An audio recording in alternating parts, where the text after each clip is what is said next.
Astral Pixel and Team 17 have teamed up to bring Super Magbot to Steam and Nintendo Switch. Super Magbot is a game that revolves around the idea of using magnets to platform your way to victory.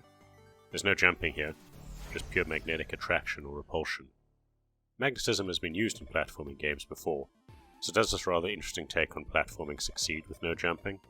That's a surprisingly complex question to ask, due to multiple reasons I'll get into shortly. In Super Magbot, players will take on the role of the titular Magbot.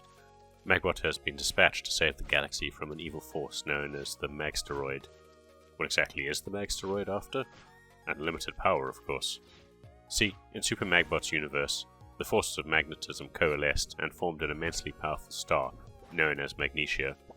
Magnesia enlightened the universe and rained powerful magnetic fragments onto various planets.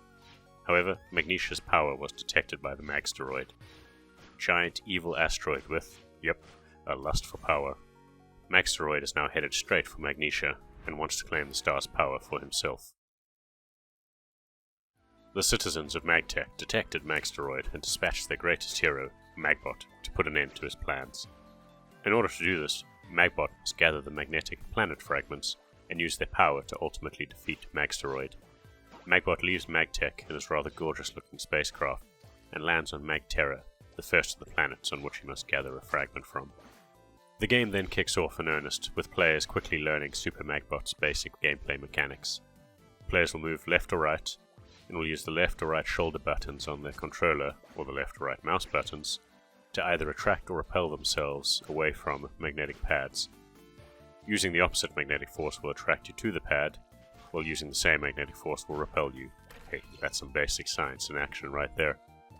The first few levels of the game are incredibly easy, getting you up to speed with the magnetic forces that are crucial to progressing. However, soon enough, pitfalls and traps are introduced to levels. Spinning buzzsaw blades, spikes and acid abound. Soon enough, there's lasers and projectiles being fired at you, and later levels, such as the one ice world of Mag Zero, will have you sliding across slippery floors. Each world has its own set of hazards which Magbot must overcome. There are also boss enemies, which introduce even more challenging gameplay.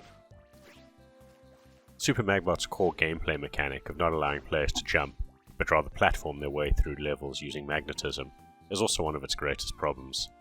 The game starts off easy as mentioned above, but soon enough, the levels become dastardly hard. This level of challenge is reminiscent of titles such as N++, where one wrong move means death and being forced to start over.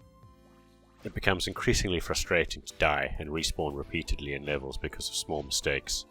You need to be extremely precise with your magnetic powers when launching and attracting yourself towards platforms and pads. Aiming your magnetic beam can be quite hard, because you need to move fast in some circumstances, and it's quite challenging to get your timing right.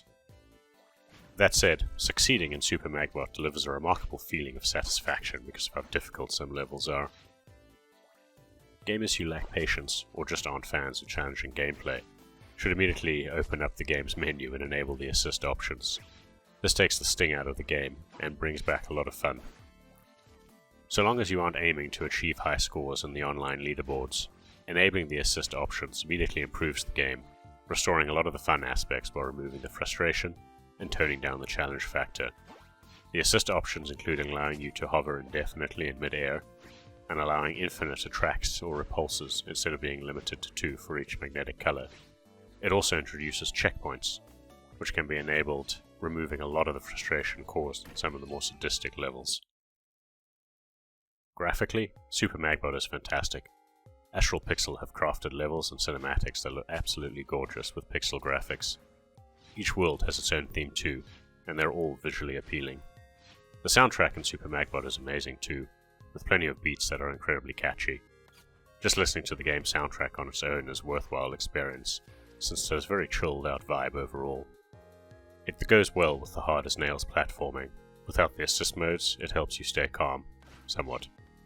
There's no voice acting present in the game, so players will have to read through all the story cutscenes. Overall, Super Magbot is a great platformer with literally hundreds of levels, and even more challenge in the form of the online leaderboards if you want to compete against other gamers.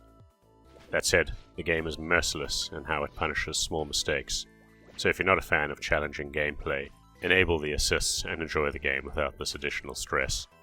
We recommend Super Magbot, but only if you're a fan of platformers and challenging games. If you're playing this title on the Nintendo Switch, it's also perfect to enjoy in short bursts on the go, which will probably mitigate some of the frustration of repeatedly tackling the harder levels.